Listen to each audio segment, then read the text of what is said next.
Dear listeners, we live in uncertain times. With gas prices on the rise and the Bogdanov brothers closing in on us, seeing the faint glow of hope can be more difficult than dealing with a next-door neighbor whose backyard smells so strongly of pet urine that it constantly wafts into your own backyard. Seriously, Chuck, get rid of that cheap-ass AstroTurf already. It's not pet-friendly and it smells like death. What was my point again? Oh yes, in these dark times, we must look for the good and focus on the positive to get by.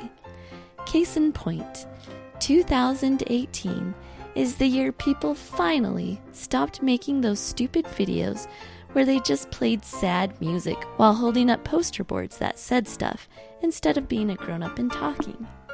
So that's something, right?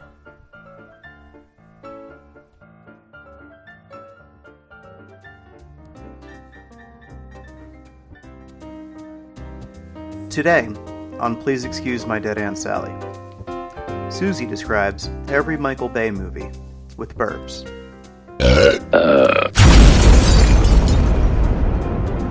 Mike tries to remember the password to his MySpace account. God damn it! And a new telescope has taken pictures of all other telescopes all at once. And it's getting a little weird. A picture within a picture within a picture.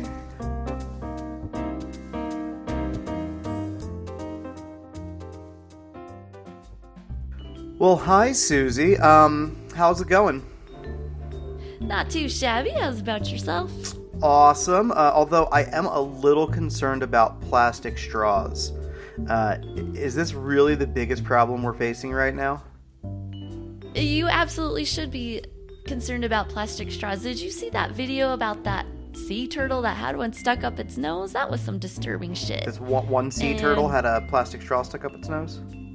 Yeah, like way up its nose. Like not in a comical, like, look at me, I'm a walrus. It was like up in there and the poor thing was in so much pain. And thank goodness it was rescued by some sea people. But it was really sad. I hated that video. And now every time I use a straw, I feel massive guilt. And I think, why aren't these made out of like some sort of dissolvable rice component that you can just drink through and then you can eat it after? Sea turtle with a plastic straw up his nose. You know, I saw a sea turtle once with a rolled $100 bill up his nose. You know what he was doing? What? Cocaine? No, he was partying with Motley Crue. Motley Crue. Is He sounds like a very shellfish creature. I guess we've stopped caring about the uranium rods we've been putting in the ground, and now we're focusing on something we can actually tackle, like plastic soft drink straws. Yep, you might even call me claustrophobic. Eh? So I'm either going to put a sad trombone sound there, or I'm just going to leave me saying that. Okay. Wah, wah, wah. Perfect. Anything else on turtles and plastic straws? No. Other than they must be stopped. Okay. Turtles and straws. Hey, Mike. Today's sponsor is brought to you by Splatter-Day Saints, a religious paintball experience. Choose from 3 exciting courses: the Naughty Teen Party, dodge bullets while popular kids offer you an alcoholic beverage or a cigarette to smoke, and shoot your way out of peer pressure. The Angry Mob, and escape an olden days mob as they attempt to paint and feather you for your religious beliefs. Blast your way to safety with a retro Winchester-style paint gun. Or our final and most popular option, Outer Darkness. Hunt your inner demons that got you banished here in the first place. Splatter-Day Saints. This is so bad. We really have to stop searching for sponsors in northern Utah. We do. I'm so ashamed of myself right now. In other concerning news, Susie, are idioms a thing of the past? You know, Mike, it's really hard for me to let go. But I think they're out like a light, off like a dirty shirt. Idioms are making like bananas and splitting. See you on the flip side, idioms. I, for one, love a good colloquial metaphor. I think that people are overusing the word literally. They're literally speaking literally, and we're losing the colorful aspects of our language and communication. There are a few things that irritate me more than the misuse of literally, but what bothers me more than the misuse of literally is the misuse of the word ironic. Well, that's ironic because the other day I was petting my cat and he got up and chased a shadow. Is that a Ghost Adventures reference? Oh, yeah. Because that guy always says ironic when what he really means is extremely appropriate and fitting. And now it's time for some listener questions. To have your question read on the show, write to pleaseexcusemydeadauntSally@gmail.com. Our first question today comes from Omar in Fort Smith, Arkansas. Omar asks, how are left people still a thing? I thought we bred that out. Omar. So, Omar wants to know how left-handed people are still a thing? I will tell you that us lefties are still alive and kicking. In fact, there are more of us than ever before, and we're total badasses. So, Omar, you can just take your right ways and stuff it. I'm a little touchy about this, being a lefty myself. One super interesting thing that I enjoy learning about is how accident-prone, and I'm doing air quotes, left-handed people tend to be. And maybe that is because it's a right-handed oriented world.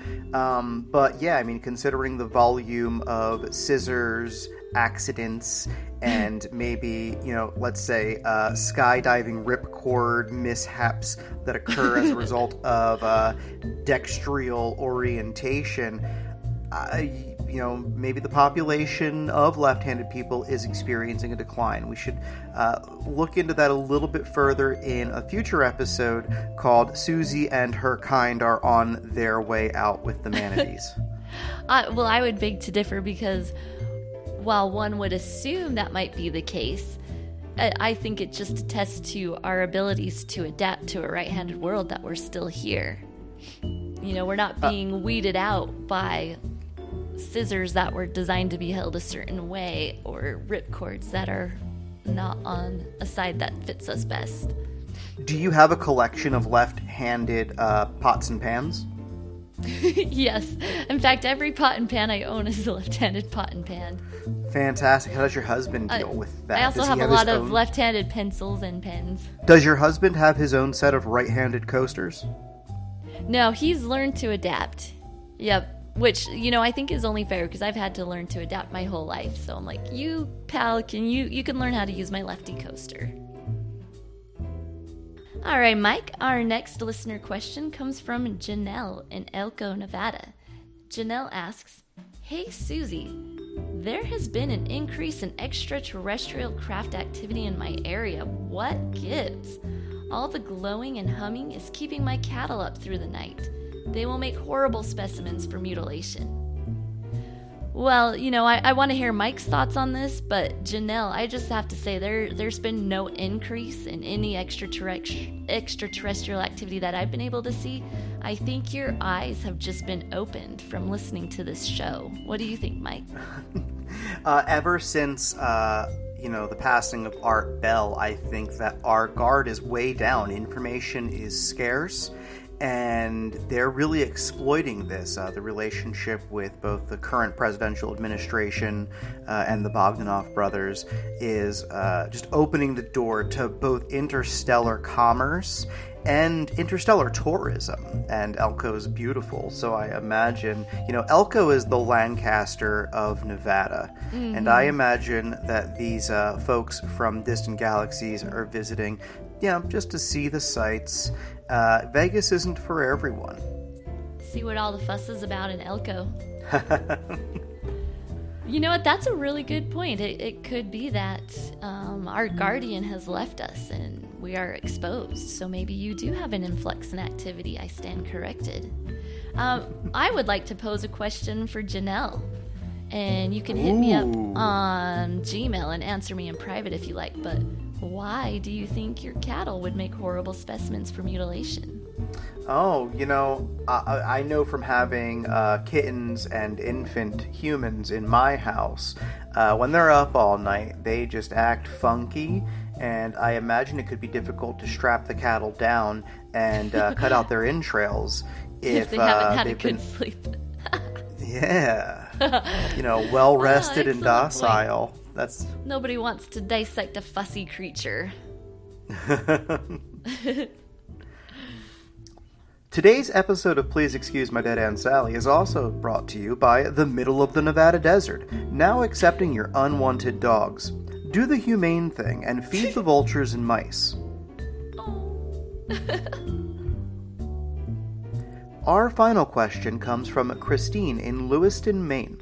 Christine writes, with all of these meetings between North and South Korea, is there a possibility that they will again become one country? I really hope it does and that we can call it New Korea. I can't wait to get my New Korea t-shirt. There will be New Korea shot glasses. New Korea hats. Better together. New Korea. Oh, I love that. Well, that's all for today's show. Join us next week when we unveil the latest design for Please Excuse My Dead Aunt Sally waterproof car seat covers. Music for today's show was produced by Kevin MacLeod. Keep the listener questions coming, and please take a moment to review us on iTunes. Hey, you're a fucking idiot. We're all doing that. Bye-bye. Now, honestly, I'm probably going to put in, like, a Barney burp or something over your burp. Maybe I can splice that. Yeah. All right. I did not fall down. If you'll get the dog out of here, I'll be done in 5 minutes. Promise. Just get the dog out of here. Get out here, Blue. Close the door up and give me 5 minutes, all right? That was the most adorable interruption ever. Yeah, it's not so bad.